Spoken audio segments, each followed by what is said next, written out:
¿Qué tal? Bienvenidos a este programa. Gracias por estar con nosotros. Estamos en Consultorio Fiscal. Esperemos que sea su programa favorito. Y hoy vamos a platicar de un tema sumamente interesante y muy importante para las personas físicas, para todos los ciudadanos que contribuimos en este México y también los extranjeros que andan por acá, que obtienen ingresos. Hoy vamos a platicar de la declaración anual y continuamos el día de hoy con el capítulo 2 y el capítulo 3 de la ley del impuesto sobre la renta del título cuarto, es decir, vamos a platicar de la actividad empresarial y profesional, así como del arrendamiento. Tenemos dos expertos que nos van a hacer favor de hablar del tema y bueno, para ello recuerden que tenemos 4 suscripciones, no 2, como normalmente vamos a tener 4 suscripciones, así que queridos amigos estén atentos, por acá vamos a tener un numerito, ahí anótenlo y recuerden que estamos también en Facebook Live, en FCA UNAM Oficial, así como en YouTube Mirador Universitario UNAM. Y bueno, pues vamos a tener esas suscripciones. Recuerden, consultorio fiscal, 2 van a ser en línea y 2 van a ser a los que nos hagan favor de responder en las redes sociales. Así que tengan a la mano el numerito que va a estar apareciendo aquí en la pantalla, atentos a la pregunta y vamos a regresar en un momento. Tengan papel y lápiz porque a lo mejor a usted le toca contribuir. Muchísimas gracias y regresamos en un momento. No se despeguen, por favor.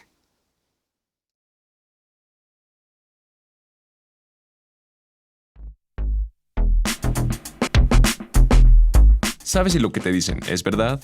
Entérate aquí, en Cuentas Claras. Cuentas Claras. Declaración anual de personas físicas, capítulo 2 y capítulo 3. La declaración anual de las personas físicas es el proceso mediante el cual los contribuyentes informan al Servicio de Administración Tributaria, SAT, sobre los ingresos obtenidos durante el año y las deducciones autorizadas que pueden aplicar para determinar el impuesto a pagar o un posible saldo a favor.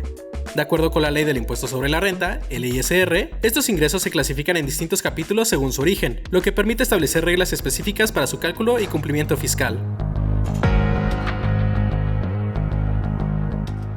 El capítulo 2 regula los ingresos derivados de actividades empresariales o de la prestación de servicios profesionales independientes. En este apartado se definen las reglas para la determinación de la utilidad fiscal mediante la acumulación de ingresos y la disminución de deducciones autorizadas, así como las obligaciones fiscales relacionadas con la emisión de comprobantes, la presentación de pagos provisionales y declaraciones. Por su parte, el capítulo 3 establece el régimen aplicable a los ingresos obtenidos por arrendamiento y, en general, por otorgar el uso o goce temporal de bienes inmuebles. Este capítulo señala los lineamientos para determinar el ingreso acumulable, las deducciones permitidas y las obligaciones fiscales que deben cumplir los arrendadores. Su finalidad es regular la correcta determinación y el entero del impuesto correspondiente por este tipo de ingresos, manteniendo siempre tus cuentas claras. Fuentes: Ley del Impuesto sobre la Renta, LISR. Servicio de Administración Tributaria, SAT. Cuentas Claras.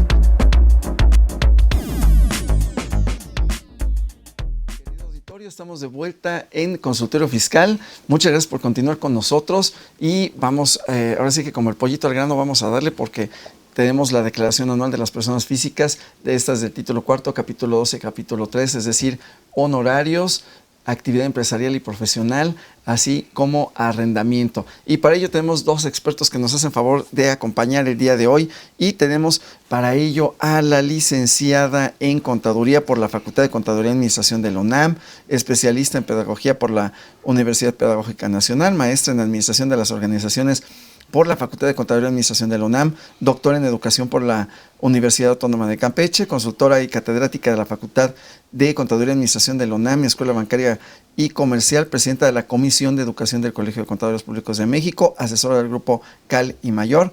Y bueno, pues prepara muy ricos tamalitos los domingos, maestra. Gracias por estar con nosotros, la maestra Rosa Gutiérrez. Gracias por estar con nosotros, maestra. Muchas un honor. Gracias. Y bueno, también tenemos al licenciado en Contaduría por la Facultad de Contaduría y Administración de la UNAM, especialista fiscal por la Facultad de Contaduría y Administración de la UNAM, catedrático de la Facultad de Contaduría y Administración de la UNAM, articulista de la revista Consultorio Fiscal. Por ahí si se ganan una suscripción, bueno, pues van a tener sus letras. Muy atinadas, por cierto, socio fundador de Domus Administración de Inmuebles, asesor independiente y bueno, pues vende piñas y mango los sábados. Maestro Romero Ruiz Rivera, bienvenido. Maestra, gracias por la invitación. tenemos que diversificarnos. Exactamente. Sí, vende miel, eso sí es cierto. Eso sí es cierto. Miel y limones y tiene producción ahí de sector primario. Y bueno, pues gracias maestros, bienvenidos. Y bueno, pues vamos a entrar en materia, pero hay que darle un poquito de contexto. Y entonces, bueno, pues maestro, nos decías ahí tras bambalinas para orientar a nuestras personas físicas. Bien. Sí. Bueno, primero, gracias por la invitación. Espero que esta plática sea de utilidad para nuestro auditorio. Fíjate, Abraham, que quiero comenzar con un preámbulo, ¿sí? No específicamente me quiero meter a lo que es el título cuarto, capítulos segundo y tercero. Quiero comenzar un poquito de lo que es una estructura de ley. Y cuando comenzamos con una estructura de ley, vemos inmediatamente el artículo primero de nuestra ley de impuestos sobre la renta y se establece que es obligación de las personas físicas y morales, contribuir con un impuesto sobre la renta. Entonces estamos en materia de impuestos sobre la renta. Después ese mismo artículo nos señala que hay tres premisas importantes, pero se atiende a lo que es los ingresos, es decir, los residentes, establecimiento permanente y lo que es la fuente de riqueza, pero atendiendo a lo que es los ingresos. Entonces toman primacía los ingresos. Hay que poner atención sobre los ingresos. ¿Y por qué quiero tocar este tema de los ingresos? Porque fíjate que cuando decimos persona moral, ¿sí? Es título segundo, persona moral. ¿Qué sucede con los ingresos? Y resulta que tenemos la estructura de la ley de impuestos sobre la renta y los ingresos van a dar, voy a poner una analogía, a una canasta. Es decir, tú tienes ingresos y si hay es decir, ¿qué es lo que se considera ingresos? Pero todos van a ese cúmulo de ese, y aquí quiero resaltar, me voy a meter un poquito con lo que es los postulados básicos. Y dices, cuando tenemos varios entes económicos y deciden hacer una empresa, justamente le damos vigencia a ese postulado tan importante que es entidad económica. Y creamos esa entidad económica y dices, es un ente con capacidad de decisión, con recursos propios, es decir, lo dejamos ser. Y entonces ese ente económico se le transfieren todos los ingresos que genera y entonces lo dejamos funcionar. Ingresos de toda, es decir, intereses van a dar ahí. Ingresos por ventas van a dar ahí, porque vendió un activo que no era parte de su actividad, van a dar ahí. Y me traslado a lo que es personas físicas. En el universo de las personas físicas, tenemos título cuarto, está ahí la estructura, 11 capítulos. Pero de esos 11 capítulos tenemos 9 capítulos que hacen alusión a los diversos tipos de ingresos que pueden tener las personas físicas. ¿Y qué tenemos aquí? Dice, pues son los ingresos por salarios, por actividad empresarial y profesional. Entonces, en ese mismo capítulo tenemos dos actividades que pareciera, o de repente pensamos, oye, ¿cuál es la importancia de decir es una actividad empresarial o es una actividad profesional? Y a veces decimos, oye, en cuanto a obligados a llevar contabilidad, en cuanto a inscribirse al RFC, en cuanto a todas las obligaciones de forma. Y vemos que casi es lo mismo. Sin embargo, en esencia, sí, yo sí detecto algo que es fundamental. Y es precisamente, y aquí sí yo pondría énfasis, cuando tenemos clientes que son personas físicas, persona física, ¿qué es lo más importante? Y dices, oye, pues lo más importante en esta persona física es que si va a desarrollar una actividad, ¿sí? Actividad, porque puede ser sujeto de actos y también los atrae, pero vamos con actividad. Dices, va a realizar una actividad. ¿Qué sucede con esa actividad? Deslindar lo que es la persona física, actividad de negocio, actividad empresarial, de lo que es la persona física, valga la expresión, la representación de esa persona que incluye patrimonios, otras actividades, es lo más difícil, pero es vital, porque voy ahora con normas de información financiera y como te lo he expresado, ese postulado de poder separar ese ente económico en una persona moral es muy sencillo, bueno, es relativamente sencillo, ¿sí? Pero cuando vamos con la persona física se vuelve complejo, porque dices hasta dónde llega ese ente económico que es independiente de ese mismo ente que es la persona. Entonces creo que ahí tenemos un problema, ¿sí? Bueno, un poquito más adelante intentaré desarrollarlo, a ver si nos da tiempo. Pero, bueno, retomo lo que es título cuarto, 11 capítulos, 9 capítulos que hacen alusión a lo que es actividades empresariales, arrendamiento, enajenación de bienes, adquisición de bienes, intereses, premios, dividendos y de los demás, aquellos que no encajonaron en alguna, que no los ponen ahí. Pero, bueno, nuestro tema del día de hoy es actividad empresarial y profesional, por cierto, y luego tenemos lo que es arrendamiento. Y en ese sentido, maestro, te agradezco mucho que nos pongas en el contexto, porque como bien dices, la persona moral, y que hemos estado platicando también en previos a este grupo de programas, ellos se identifican como tal, o sea, es una empresa, sí están compuesta por personas físicas y morales, pero en el caso de la persona física a veces resulta un poco complicado separar esos ingresos, porque tienen ingresos por salarios, ingresos por arrendamiento, o por honorarios, y luego peor malas prácticas, que ahorita nos platicarán a lo mejor un poquito de esas malas prácticas, pero separar esa parte y luego estar haciendo los cálculos, estar haciendo CFDIs, presentando declaraciones, pagos provisionales, pues se vuelve un poquito complejo en algunas ocasiones. Entonces, bueno, pues muchas gracias por este contexto, y bueno, pues ya entrando un poquito más en materia, identificar a esos sujetos, o sea, esta persona física, Código Civil me la define, por supuesto, pero ya en el título cuarto, capítulo segundo, pues tenemos ahí a estas personas que obtienen ingresos, afectación positiva del patrimonio, o como diría más específicamente, la norma de información financiera, que obtienen ingresos y particularmente por la actividad empresarial y profesional. Entonces, ¿quiénes son los sujetos, maestra? ¿Quiénes son las personas que están en este capítulo? Que son muchas, pero principalmente. Bueno, básicamente, pues estamos hablando de las personas físicas con actividad empresarial. En este caso, pues pueden ser los profesionistas, los médicos, los abogados, los empresarios, ¿verdad? Y ya a partir de que cuando rebasan los 4 millones de pesos, pues ya tienen la obligación de llevar la contabilidad electrónica. Aquí nos comenta el contador Román, bueno, pues una persona física puede tener varios ingresos, ¿no? Por arrendamiento, de su actividad empresarial, etcétera, ¿no? Sin embargo, hay un precepto normativo que dice la ley particular prevalece sobre la ley general. ¿Qué quiere decir eso? Él habló de las normas de información financiera. Precisamente, muchas veces como fiscalistas, pues vemos leyes, amparos, artículos, misceláneas, todo, pero no saben que realmente si aplicamos bien las normas de información financiera, podemos ganar los juicios legales y fiscales, porque ese es un precepto normativo que si yo aplico las normas de información financiera tal y como están, pues no va a haber problemas, o sea, lo podemos refutar ante el fisco, ante aquí la autoridad. La parte, en cuanto a los ingresos, en el caso de las personas físicas con actividad empresarial, ya viene a partir de este año el nuevo formato del estado de resultados y resultados integrales.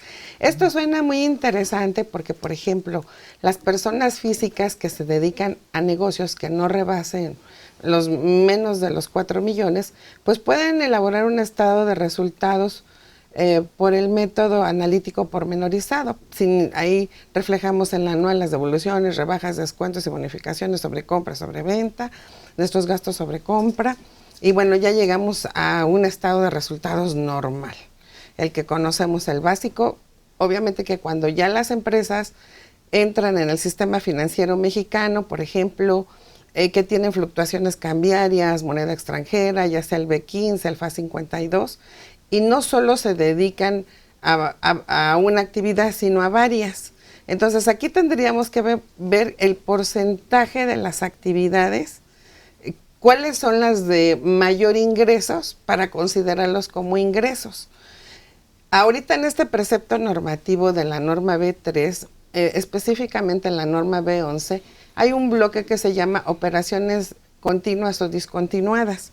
En ese bloque vamos a meter todos los ingresos que no siempre tenemos, ¿no? O sea, que no son consecutivos. A lo mejor me gané una rifa, en la Lotería Nacional algo, y pues no son ingresos que me voy a estar ganando todos los días y todos los meses, ¿no? Entonces ahí tendría que yo establecer o presentar en otros ingresos, en operaciones continuas o discontinuadas, de acuerdo a la norma B11. Entonces, sí hay que identificar la continuidad de los ingresos, si son mensuales, si son de vez en cuando. Si son mensuales, pues aplicamos la norma B17 y lo metemos en el primer rubro, que son ingresos o ventas o servicios. Si son ahí muy de vez en cuando, entonces lo pasamos al bloque de operaciones discontinuadas, porque son muy de vez en cuando. Sí nos va a pegar, aunque en este régimen de personas físicas con actividad empresarial se tiene la obligación pues de enviar al SAT el catálogo de cuentas, la balanza de comprobación, el estado de situación financiera. Obviamente pues no nos obliga al estado de resultados, pero sí va implícito en el estado de situación financiera, en el bloque del capital contable, cuando llevamos la utilidad o pérdida del ejercicio. Sí tendríamos que identificar, en este caso, si es una empresa menor a los 4 millones o mayor, generalmente las que son mayores, pues ya tienen operaciones con el sistema financiero mexicano, tienen que identificar la utilidad o pérdida cambiaria, si manejan algún tipo de instrumentos financieros que le puedan generar ingresos por el tipo de sistema financiero mexicano, y esos, muchos contadores yo he observado que ponen ingresos, luego otros ingresos y ya, tuve utilidad, ¿no? Por sistema, no, ahí ya no van a ir. Ahora, esos tienen que ir en otros ingresos por operaciones continuas o discontinuadas, que es uno de los cambios a partir de este año. Entonces ya va a venir en las declaraciones 27 y 28, tendrá que cambiar el formato del SAT, donde sí venga plenamente identificado.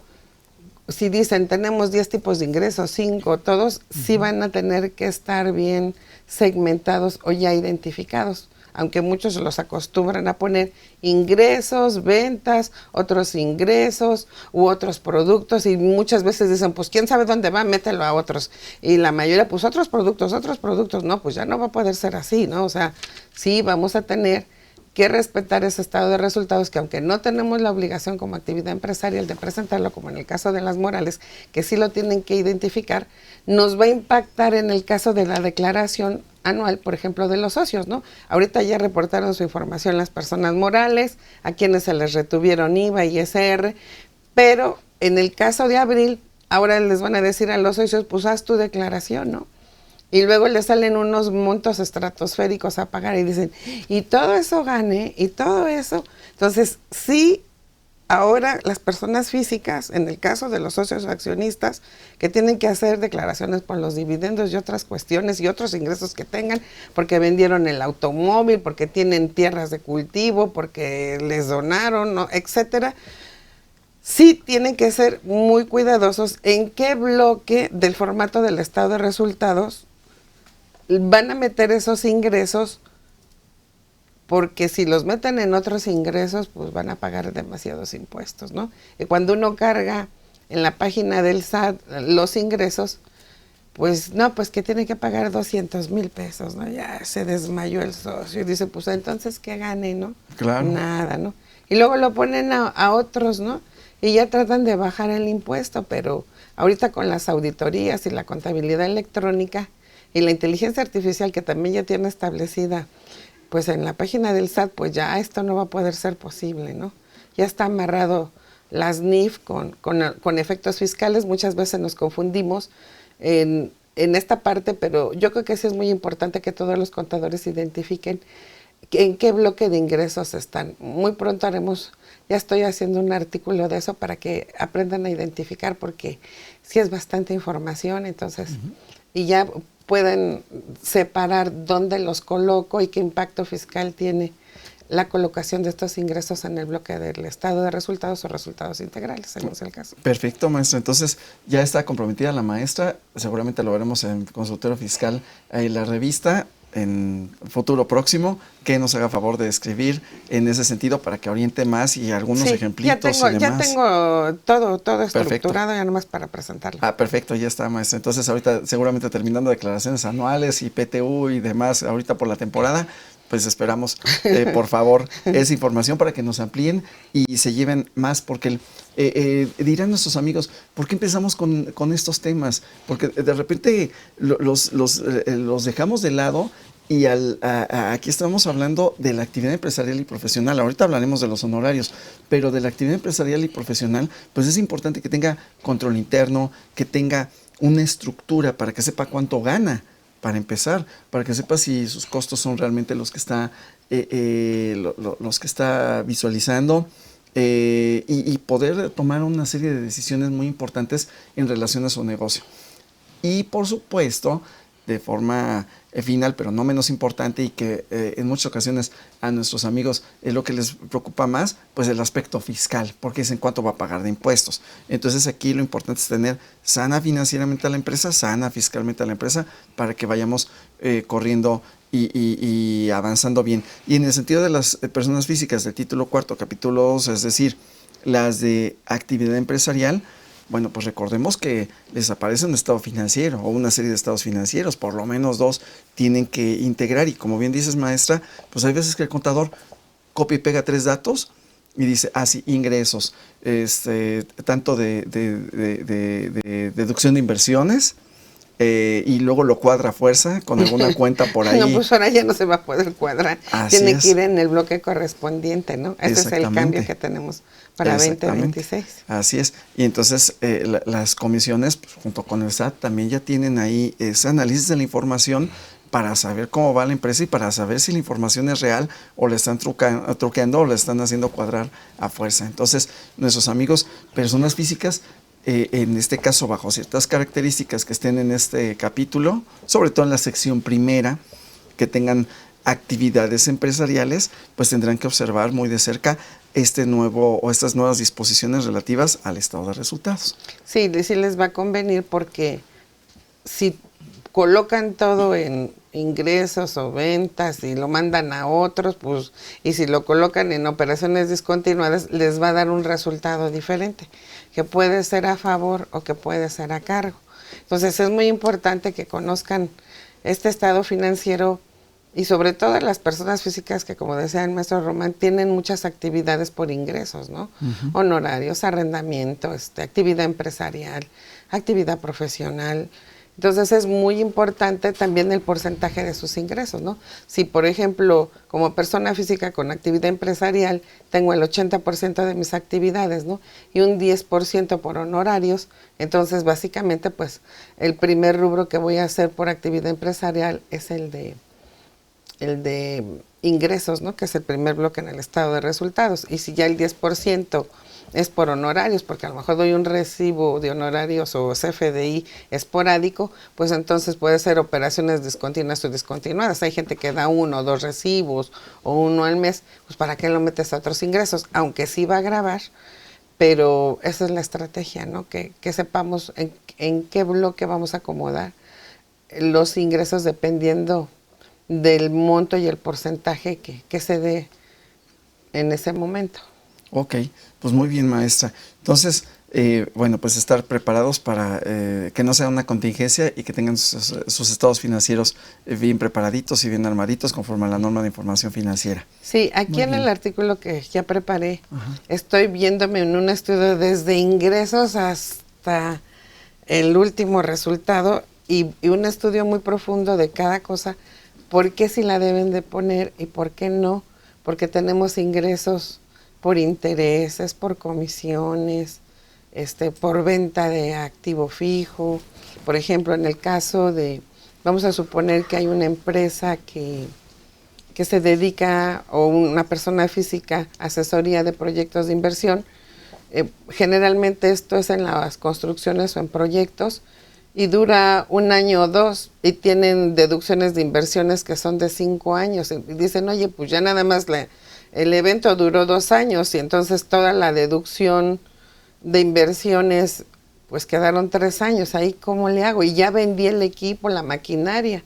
No lo vas a meter a otros ingresos, lo vas a meter a una partida que se llama operaciones continuas o discontinuadas, para efectos de que ya, pues ya hiciste todo el bloque donde calculaste ingresos menos costos, la utilidad y etcétera, pero sí hay que tener bien identificados esos momentos, en dónde vamos a meter esos ingresos, ¿no?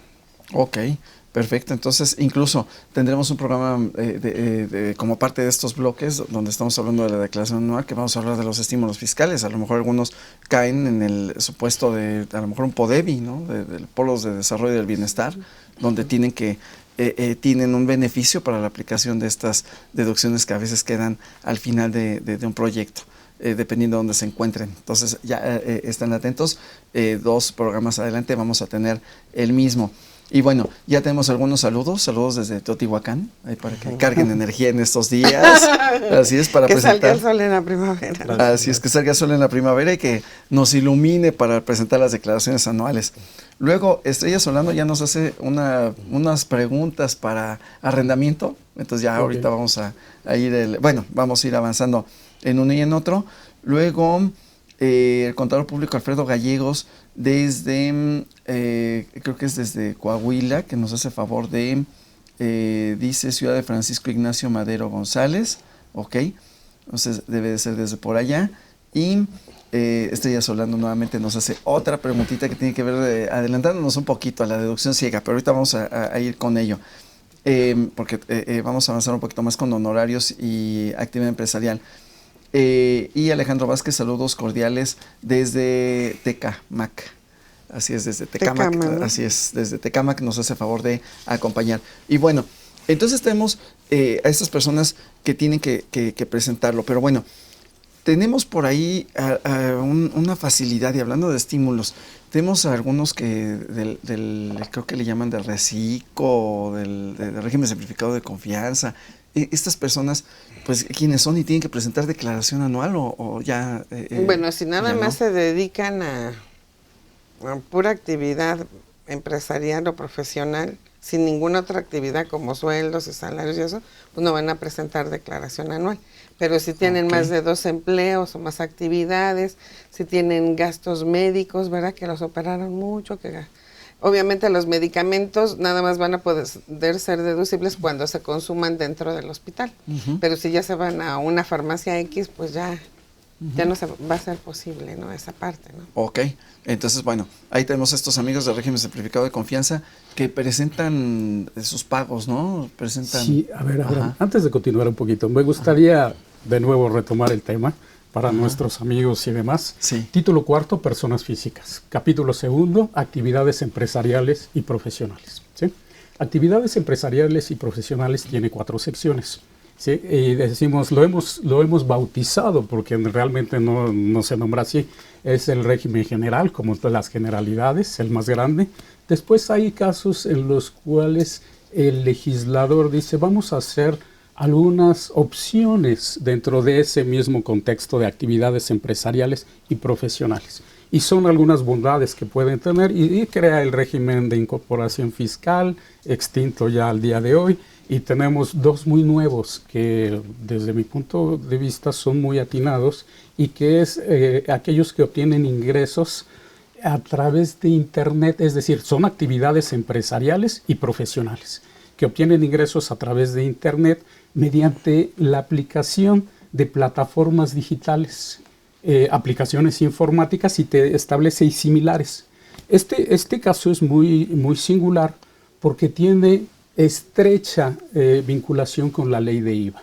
Artículo 18b de la ley de IVA, tenemos establecido ahí lo que es la prestación de servicios y justamente esto de las operaciones que hoy están muy de moda a través de todo lo que es Internet.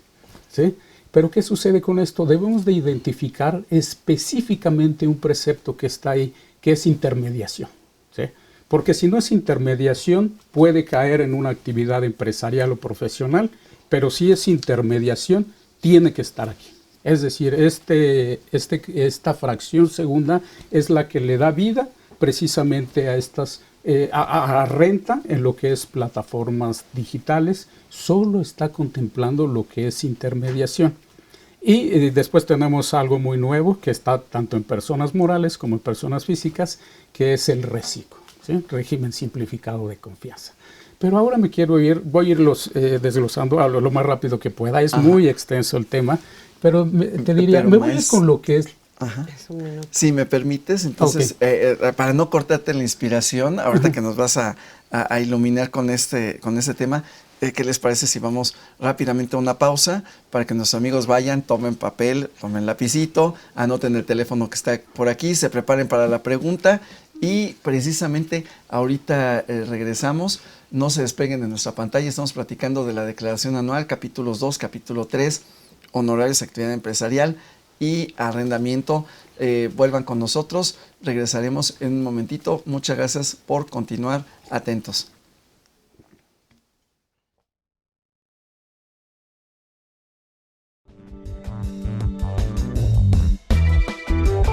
Lo más relevante en pocas palabras. 3 de marzo. La Secretaría de Hacienda y Crédito Público decidió no otorgar estímulos fiscales al Impuesto Especial sobre Producción y Servicios IEPS para las gasolinas y el diésel, por lo que los consumidores pagarán el impuesto completo en la semana del 7 al 13 de marzo de 2026. Esta medida se mantiene desde abril de 2025 y se aplica porque, bajo la fórmula que usa Hacienda para calcular los estímulos, los precios de referencia internacional, al convertirlos a pesos, no superan el precio objetivo interno, por lo que no procede el apoyo fiscal para bajar el costo del combustible. 5 de marzo. La Secretaría de Economía de México, a través de su titular, Marcelo Ebrard, informó que México y Estados Unidos iniciarán conversaciones la semana del 16 de marzo para comenzar el proceso de revisión del tratado entre México, Estados Unidos y Canadá, TEMEC. Las reuniones buscarán analizar posibles ajustes al acuerdo comercial y abordar temas como reglas de origen, integración económica regional y seguridad de las cadenas de suministro, con el objetivo de fortalecer el comercio entre los países de Norteamérica antes de la revisión formal del tratado. 6 de marzo. La revista Forbes México informa que analistas del sector privado mejoraron ligeramente su pronóstico de crecimiento económico para México en 2026, estimando que el PIB podría crecer alrededor de 1.46%, más de lo previsto anteriormente. Sin embargo, también aumentaron las expectativas de inflación subyacente, que mide la tendencia de los precios a largo plazo, elevándola a 4.20%, por encima de estimaciones previas. Además, se espera que la inflación general cierre cerca del 4%, todavía por arriba del objetivo de Banco de México, lo que indica que, aunque la economía podría crecer un poco más, las presiones inflacionarias seguirán presentes en los próximos años. Lo más relevante en pocas palabras.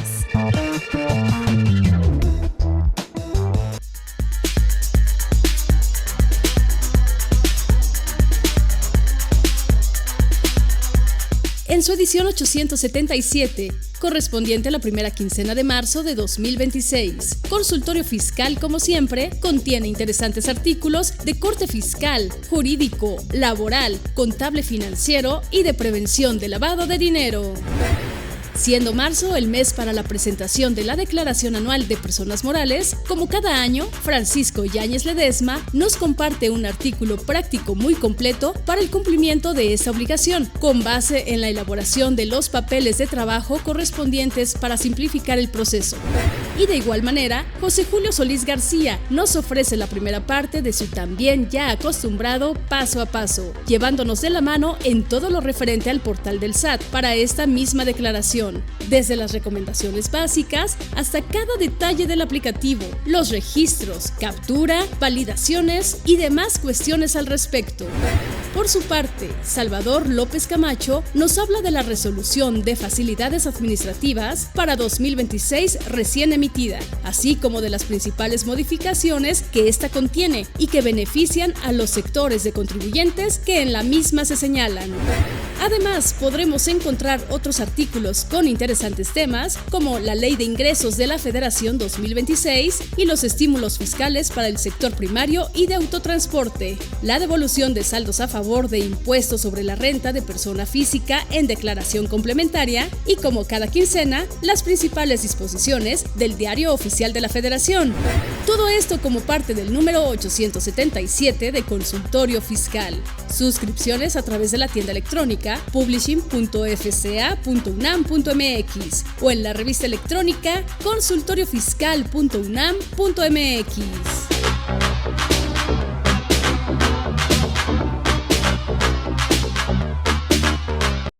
Querido auditorio, estamos de vuelta, estamos platicando el día de hoy de la Declaración Anual de las Personas Físicas, particularmente del capítulo 2 y del capítulo 3 del título 4, es decir, honorarios, actividad empresarial y profesional, así como arrendamiento. Y bueno, pues recuerden, vamos a tener una pregunta que haremos a continuación para que se ganen alguna de las suscripciones. Recuerden que tenemos 4, 2 son vía telefónica, por aquí abajo ha estado apareciendo, y otras son por redes, las otras 2. Así que, queridos amigos, bueno, pues tenemos la pregunta por ahí, la pregunta al maestro, a ver, porque ahora sí estuvimos ahí jaloneando porque estaban todas muy difíciles, les dije, no, algo sencillito para que rápido nuestros amigos se lo lleven.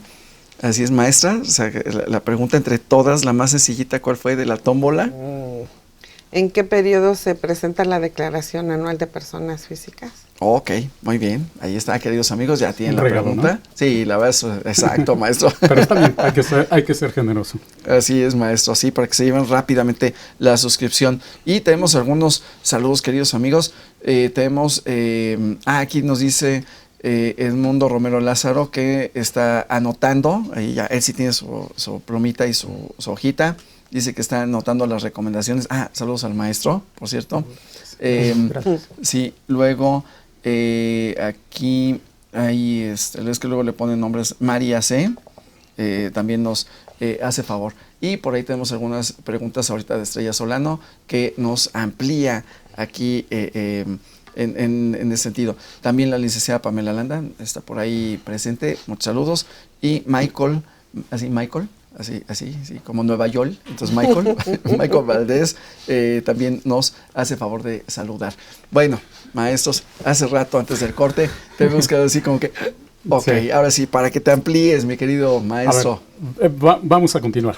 Fíjate que cuando estás en aula, algo que les solicitas a los alumnos, y a mí se me hace muy constructivo, primero ubicarse en dónde estamos parados. Es decir, título 4, capítulo 2, actividades empresariales y profesionales. A ver, ahí me gustaría detenerme, voy a intentar ser breve. Dices, oye, actividades empresariales. Dices, pues a lo mejor nos vamos al Código Fiscal y artículo 16 y vemos todo lo que es las actividades empresariales. Y están las comerciales, las industriales, pesca, agricultura, ganadería, y decimos, bueno, está bien. Después decimos, oye, y una actividad profesional, porque de hecho así lo define como actividades profesionales. Aún inmediatamente después te establece que la actividad profesional es aquella que se establece, y fíjate que es importantísimo, porque te dice el servicio personal independiente. Dices, caray, ¿y qué es ese de servicio personal independiente? Mi punto de vista. Tenemos, por cierto, título 4, capítulo 1, de los ingresos por salarios y en general por la prestación de un servicio personal subordinado. Dices, ¿pero qué es personal? Y atendemos a que una persona que obtiene salarios no pudiera estar representada por otra persona que diga, oye, no voy a ir a trabajar, pero hazme favor y preséntate tú, ¿no? Y dices, ok, pues entonces decimos que lo personal quiere decir que no hay otra persona que pueda ser representada en esa persona. Pero cuando nos vamos a lo que es las actividades profesionales, que profesional se confunde mucho, y dicen, oye, es que tenga título profesional. Pues nada que ver. O sea, puede haber una persona que barra las calles y dice, soy bien profesional en mi actividad. Y se justifica. Entonces, creo que no es por ahí la idea. Pero más adelante el legislador y nos dice, ¿qué se entiende por actividad profesional justamente? Y dice, debe de tener la característica de personal y de independencia. Entonces, desde mi punto de vista, creo que siendo estricto y juzgando en atención al capítulo 1, tendríamos que decir que la actividad por ingresos por actividades profesionales es aquella que se da solo en una persona. Pero esto lo complica todo, porque en la mayoría de las veces vemos que dices, oye, un notario, un contador, incluso, oye, pues yo estoy dado de alta como persona física, y dices, ¿qué será? ¿Hasta dónde será actividad empresarial y hasta dónde servicio profesional o una actividad independiente? Entonces hay ese problema. Pero no voy a eso. Dices, a lo mejor el problema lo tendríamos justamente en la retención. que desde mi punto de vista, recordemos que cuando la relación se establece entre una persona moral en cuestión de obtención de ingresos, una persona moral y una persona física, hay una retención ahí, y dice, artículo 106, va a haber una retención del 10%. Entonces a veces quiere uno evitarse esa retención y dice siempre, es que yo hago actividad empresarial, no soy actividad profesional. Pero vamos, lejos de eso, ¿dónde veo problema? Y me voy a ir un poquito más adelante para ver lo que son las obligaciones y es decir, cómo funciona ese capítulo, ¿sí?, de lo que es actividades empresariales y profesionales. Y dices, ¿tiene que presentar declaración anual? Sí, efectivamente, presenta declaración anual. Oye, ¿hace pagos provisionales? Sí, efectivamente, hace pagos provisionales. Oye, ¿cómo determina su utilidad? ¿Sí? Dices, pues confronta efectivamente ingresos menos deducciones, ingresos acumulables menos deducciones autorizadas. Entonces vamos viendo esto. Pero cuando llegamos al rubro, oye, el artículo 110, ¿presenta contabilidad? Dice, sí, tiene obligación de presentar contabilidad. Y que era lo que nos decía la maestra, en ese sentido de presentar contabilidad, de presentar estados financieros, de tenerlos armados, de tenerlos, sí. ¿Y qué contabilidad presenta? Y dices, de entrada tenemos un problema bien grande. ¿Por qué? Porque los ingresos. Si nosotros atendemos a la norma de información financiera, nuestros ingresos se asignan a nuestro estado de resultados o se reconocen, ¿sí?, a lo devengado. Es decir, cuando tienes un derecho y dices, oye, ¿y cómo funciona en las personas físicas? Y dices, los ingresos son conforme se cobren. Es una virtud que tiene. Cayendo el muerto, aflojando el llanto, más o menos. Sí. Dices, oye, ¿determinan costo de ventas? Y dices, pues las personas físicas a lo mejor se pudiera presumir que no. Y dices, oye, pero un estado de resultados, ¿sí?, hoy estado de resultado integral, dices, pues es obligación determinar un costo de ventas. E incluso si nos vamos al artículo 76, dice, debes de presentar un estado de posición financiera, situación financiera, balance general, por lo menos. Y dices, oye, pero en el rubro de capital, pues es el capital aportado y el capital ganado. Y ese capital ganado es resultado precisamente de otro estado financiero. Entonces creo que aquí, maestro Abraham, yo aspiraría, y esto sí ya son aspiraciones, en que en verdad a nuestra, sé que no es fácil, pero a nuestros impuestos sí viraran un poquito más a lo que es reglas precisas en cuestión de contabilidad. Porque ahí tenemos simplemente, y ahorita no hemos comentado las otras 3 secciones, o 2 secciones por lo menos, pero lleva contabilidad. Y decimos, pues a lo mejor si en el régimen simplificado de confianza o el régimen de los ingresos por plataformas, la base lo representan los ingresos, pudiéramos pensar, oye, ¿y cuál es el chiste entonces de llevar contabilidad? Pero justamente recordemos que las normas de información financiera tienen por ahí preceptos básicos y uno de ellos es, debes de atender a las necesidades de los usuarios y los objetivos de los estados financieros. Entonces, atendiendo a esa necesidad, dices, pues a lo mejor la necesidad no nada más es fiscal, aunque sé que nuestro umbral en este momento es lo fiscal, pero llevar contabilidad, dices, ¿qué contabilidad hago? Definitivamente tendrías que hacer contabilidad atendiendo a la normativa, somos contadores, normas de información financiera, que tengan casos especiales del tratamiento para el pago de impuestos en otras secciones es diferente. Pero bueno, te diría, ¿cómo funciona para meterme un poquito más? Personas físicas, actividad empresarial, haciendo una analogía con lo que es personas morales, ingresos los tenemos en ambos, deducciones lo tenemos en ambos. PTU, dices, efectivamente, lo tenemos en ambos, ¿sí? Se determina la PTU y te dice será la utilidad fiscal. Menos las partidas, el artículo 28, fracción 30 y demás. Pero bueno, entonces, para llegar a una utilidad, dices, oye, ¿y esa utilidad? Y de nuevo empezamos con problemas, porque la normativa contable, en nuestro estado de resultado integral, precisamente dice, vas a llegar a una utilidad antes de impuestos, y después vemos los impuestos, que es ISR, PTU, que vienen de otro universo contable, pero afectan precisamente atendiendo a otro postulado básico que es el periodo contable. Es decir, la vida de la empresa es continua. Dices, pero para efectos de información, esas necesidades de información, hacemos cortes convencionales. Y ese periodo contable pues es un ejercicio, tanto en el ámbito fiscal, no necesariamente en el ámbito contable, pero lo hemos hecho que cuadre casi lo mismo.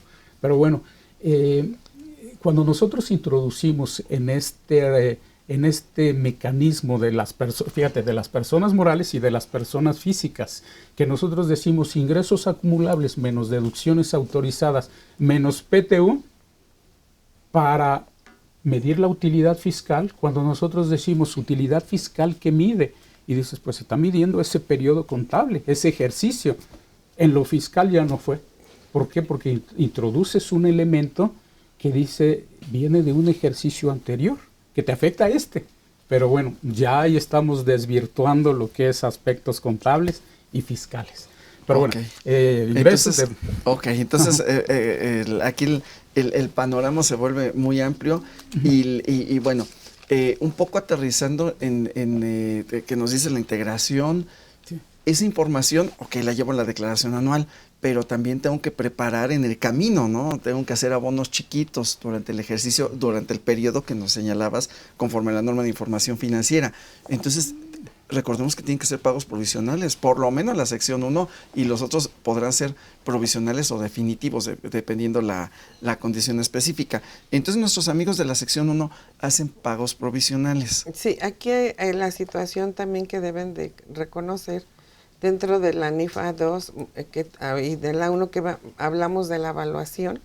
Okay. En que, por ejemplo, en el caso de la facturación electrónica, PUE o PPD, que decía el contador aquí de lo realmente devengado, imagínense en una cuenta por cobrar, que en varias partes nos van pagando, realmente lo que vamos a reconocer en la declaración anual, pues es lo que ya entró al banco, ¿no? Con una facturación PUE. Pero ¿qué pasa cuando hacemos PPD? Luego de repente el fisco manda, me debes, por ejemplo, entraron al banco 200,000 y me faltan por pagar 600,000, bueno, que me paguen 600,000. No, pues me debes del monto de 800. No, ¿cómo? Si nada más me entraron al banco 200, ¿no? Sí es muy importante al inicio qué tipo de facturación es la que vamos a hacer, si es PUE o es PPD, y si realmente nosotros tenemos conocimientos del cliente que sí nos va a pagar, ¿no? Para eso hay que diseñar las políticas de cobranza y de crédito, ¿no? Porque ya el fisco nos está cobrando a veces algo que no tenemos el ingreso en el banco, ¿no? Y muchos contadores ahora con la inteligencia artificial ya detecta, hay programitas, sistemas contables, con paquetería contable que ya contratan los servicios de la inteligencia artificial para que lleguemos a los saldos que tiene el SAT y tengamos la contabilidad tal como la arroja el SAT. Y si tengamos que hacer aclaraciones, que yo voy a presentar, por ejemplo, mi declaración sobre 200,000 y ya me está cobrando 800, espérate, todavía no ingresa eso al banco. Por eso es muy importante llevar la contabilidad electrónica, elaborar nuestras conciliaciones bancarias, tener nuestras políticas de cobranza para precisamente este tipo de ingresos no nos generen problemas en la anual, sobre todo, ¿no? Ok, entonces, bueno, pues estar preparados a partir de los FDIs, como es mi política y el establecimiento de la misma, como decías, maestra, si es POE o es PPD, y en el caso de las que fueron POE y que al final del periodo no fueron pagadas, bueno, pues hay que cancelarlas, hay que emitir una con PPD para decirle a la autoridad, sí se realizó la operación, pero no me la han pagado. Entonces, espérame tantito para que lo consideres o en el momento oportuno, cuando ya fue efectiva la caída del dinero en mi cuenta, que ya o en su caso, que ya quedó satisfecha la acción por parte del acreedor hacia el deudor, pues ya se pueda considerar y que entonces pueda ir cubriendo. Entonces, bueno, tenemos esta parte, pagos provisionales, FDI, y integramos todo y va la declaración anual. Pero también tenemos que platicar el día de hoy y después de decir de nuestros ganadores, ya tenemos ganadores, queridos amigos. Tenemos a Maribel García, Leslie González, muchas gracias, ellas fueron por llamada. Y tenemos a JMRA 1414 por YouTube y Alicia Neri. Muchas gracias y felicidades. Ya tienen la suscripción. Un comentario dice Erika ADT, el panorama es gris, pero bueno, pues hay que estar preparados. Veámoslo con un poquito más de trabajo, ¿no? Y más talacha para el contador, y hay que acercarse al contador y no nada más darle clic a la declaración y así siguiente, sino hay que revisar y preparar esta información. Y bueno, tenemos a nuestros amigos arrendadores, muchos viven de sus rentas. Decíamos aquí Estrella Solano que ya nos hizo por ahí 2, 3 preguntitas y la ampliación. Entonces tenemos la parte de arrendamiento. ¿Quiénes son las personas que tienen estas condiciones? ¿Quiénes son los que vamos a considerar en este capítulo 3, maestro? Fíjate que aquí, para efectos de la ley de impuestos sobre la renta, tenemos nuestro capítulo 3 y se establece de los ingresos por el otorgamiento del uso o goce temporal de bienes inmuebles. Es decir, la condición es que el bien que está sujeto a arrendamiento sea un bien inmueble. Dices, oye, y si es un bien mueble, no entra ahí, estaría en lo que es una actividad empresarial. Sin embargo, algo bien curioso es que precisamente en nuestro capítulo de Reciclo atrae precisamente actividades empresariales, profesionales, y cabe este capítulo, dice, pero también aquí pueden entrar lo que es las personas físicas que en su momento a lo mejor tenían ingresos por... le hemos mal nombrado, bueno, no me gusta tanto, arrendamiento. Pero dices, por arrendamiento a lo mejor siendo más cortos. Y dices, caben aquí. Entonces, a lo mejor abreviando un poquito, para mí sería una buena idea, así de bote pronto te diría, pues es excelente, siempre y cuando te ubiques en el contexto de los 3,5 millones y demás. Pero bueno, entonces decimos que es personas físicas que otorguen el uso o goce temporal de bienes inmuebles, llevan contabilidad, efectivamente, están obligados a llevar contabilidad. Presentan declaración anual, efectivamente, presentan declaración anual. Confrontan ingresos con gastos, confrontan ingresos con gastos, a excepción de no me gusta el término deducción ciega, en verdad que eso hay que quitárnoslo, es una deducción opcional. Es una deducción opcional en el cual te establece, bueno, vas a poder, en lugar de las deducciones que pudieses llegar a tener, vas a meter un porcentaje, 35%, adicional te dice, bueno, y lo que es el impuesto predial, que pudiera ser como otra deducción que se adiciona a esto. Cuando nosotros analizamos el capítulo de arrendamiento, vemos que tiene 6 deducciones, en términos generales, tiene por ahí las deducciones, pero hay una que llama la atención, que precisamente es la que está en la fracción sexta, porque te dice que esta deducción, independientemente, es la deducción por inversiones, independientemente de que no tengas ingresos, la podrás considerar, lo cual es bueno. Pero hay otra deducción que no es compleja, y justamente es los intereses. El interés se cuece por separado.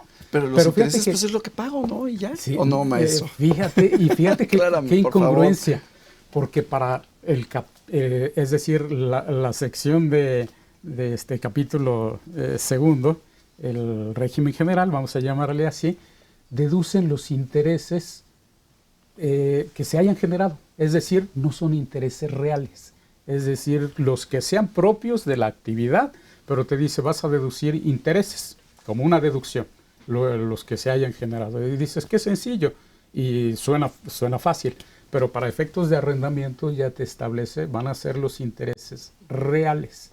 Y dices, caray, qué complejo, porque entonces ya tenemos que quitarle lo que es los efectos de la inflación.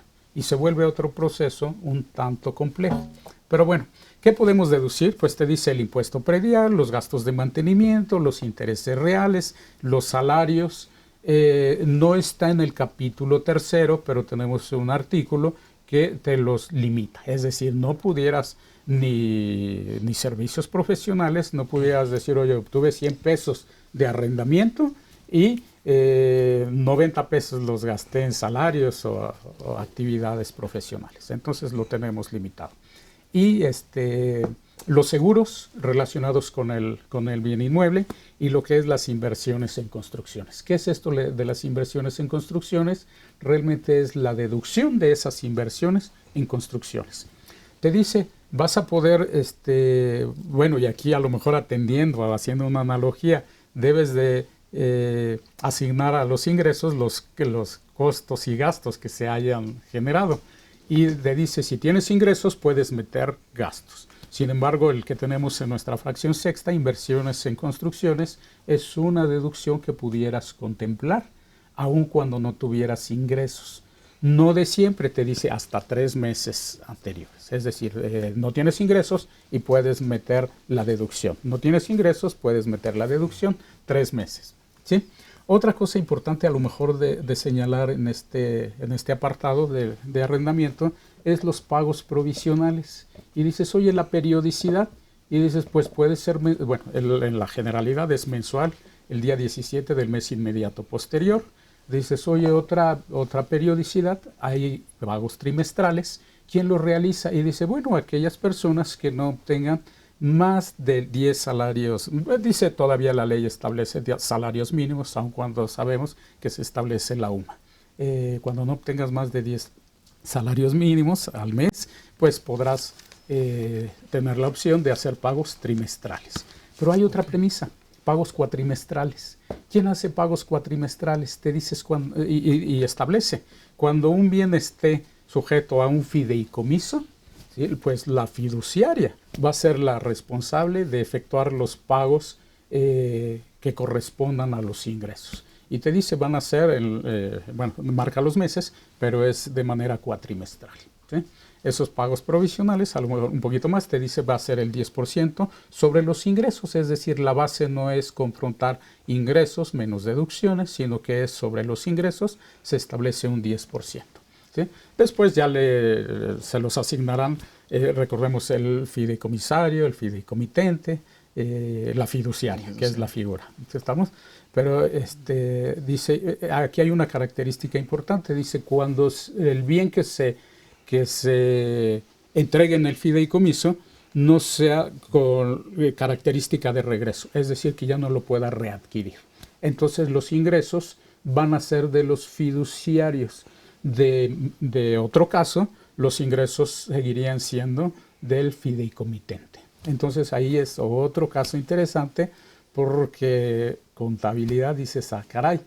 Y hay otro postulado por ahí que creo que es lo más interesante desde mi punto de vista en la normativa contable y que a veces es difícil transmitirlo, y es el primero postulado, sustancia económica. ¿Qué es sustancia económica? Y dice, ¿sabes qué? La contabilidad entre sus fines debe de intentar reconocer aquellos eventos que afectan ya sea interna, externamente a la entidad. Y debe de señalar cuál es el más idóneo. Es decir, tú tienes un abanico de posibilidades, como siempre las hay, y dices, ¿cuál será el más idóneo que reconozca esa sustancia, esa esencia? Entonces, eso es muy importante. Y aquí dices, a veces lo legal no cuadra con lo que es lo financiero. ¿A qué debemos atender? Si estoy en normas de información financiera, diría, atiendo a la normativa financiera, y es el evento económico. Es lo que va a hacer aquí la maestra, ¿no? Seguramente va a decir, a ver, atiendan a las normas, atiendan a los postulados, tengan estas referencias del estado financiero. Y bueno, ¿qué más nos puede decir? Yo básicamente, sí, algo muy importante de arrendamiento es primeramente el contrato. Porque así arriendan, pero no hay contrato. Y como en el caso ahora de las casas que se cayeron en Tlalpan, unas son de dueños y otras son arrendadas. Y dice uno, imagínense la situación legal, fiscal, pues ahí tiene uno que tener toda la documentación en orden, ¿no? Paso número 1, el contrato de arrendamiento. Paso número 2, como es inmobiliaria, pues ahora que está muy de moda el compliance fiscal y legal y todo, la parte de lavado de dinero, ¿no? Que salió la normativa el 16 de julio del año pasado, Pues dependiendo, pues tendrán que ser sujetas a una auditoría de lavado de dinero, ¿no? Entonces, no nada más es el pago de impuestos, calcular qué son deducciones, sino ahora este giro pues se somete a otra normativa, ¿no? Sí, tengo que ver si soy una actividad vulnerable, presentar los avisos y en su caso hasta la auditoría, cosa que las actividades vulnerables anteriormente muy pocas tenían, o prácticamente ninguna. Y otro punto, el de beneficiario controlador. Es cierto, porque podemos tener por ahí el Entonces, no nada más ingresos menos gastos final. Y cálculo, no. Así ya es. el tener una inmobiliaria implica otras cuestiones y otras obligaciones. Sí, ¿no? A lo mejor tú eres la sugar mommy, tienes tu colágeno y eres muy generosa y le rentas como ejemplo, maestra, mis respetos, y le rentas un departamento y eres muy generosa, le rentas luego no se los rentas, se los dan, ¿no? Ya. Bueno, ya si se lo regalas, pues ya esa será otra historia que veremos en otro de esos capítulos, mis queridos amigos, pero ahorita se lo rento, ¿no? Entonces, en este caso, la inmobiliaria va a tener que identificar al beneficiario final y al beneficiario controlador. Pero bueno, pues ya nos queda muy poquito tiempo, mis queridos amigos. Saludos desde Mérida, Silvia, y por aquí también Ángel nos hace un comentario en el sentido de cómo lo señala la ley, ¿no? Que dice, en el mes de abril. Aunque ahorita ya tenemos el simulador, ustedes pueden entrar al simulador, lo podemos ir haciendo, lo podemos ir revisando, nos podemos ir preparando y para presentar la declaración tenemos del 1 al 30 de abril como esta periodicidad. Si tuviéramos saldo a favor, se pudiera extender ese plazo para efectos del 31 de julio, pero siempre y cuando, insisto, existiera saldo a favor. Se aplican a lo mejor las deducciones personales que en esos capítulos serían viables bajo las circunstancias y premisas que nuestros invitados nos hicieron favor. Y bueno, pues nos quedan 2 minutitos, así que maestra, recomendaciones para nuestros amigos que tienen ingresos por esos capítulos. Pues básicamente que identifiquen el tipo de ingresos que tienen, ¿no? Okay. Próximamente en la revista Consultorio vamos a hacer el artículo, una tablita para que identifiquen, sepan dónde colocarlos, si son ingresos como primer rubro o los ponemos como operaciones continuas o discontinuadas de acuerdo a la norma B11 o la B17. Es muy importante la parte de la evaluación, el reconocimiento inicial, el reconocimiento posterior, para saber, y sobre todo en la parte de la facturación, ¿no? Que no, las implicaciones fiscales son diferentes de un PUE a un PPD. Entonces, si vamos a tener ingresos, pues que efectivamente cobrados o devengados, ¿no? Ok, perfecto, maestra. Muchísimas gracias por aceptar la invitación. Y Muchas bueno, gracias. maestro, unos segundos para una recomendación final. A lo mejor diría, hay que atender nuestro artículo 150, 152, que son importantes. Deducciones personales. Aplica para todos los capítulos, es decir, para todas las secciones de este segundo capítulo no aplica, Hay que tener mucho cuidado con esto. Pérdidas se dan en todas las secciones, no se dan en todas las secciones. Confrontar gastos con deducciones no se dan en todas las secciones. Entonces, es un estudio debes de hacer de cada caso. Sé que es muy corto el tiempo, en verdad que hace falta mucho, pero bueno, esperemos haya sido constructivo un poquito, o por lo menos dejar muchas dudas y ponerse a estudiar. Perfecto, maestro. Pues igual, muchísimas gracias por aceptar la invitación y ya los comprometo para que regresen en el futuro próximo.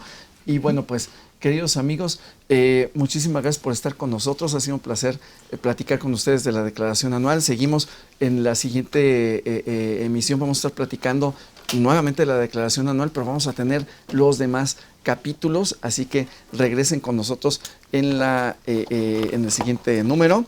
Y bueno, pues recuerden, cuiden su salud física, sobre todo su salud fiscal. Nos vemos en la próxima y presenten su declaración anual. Hasta pronto.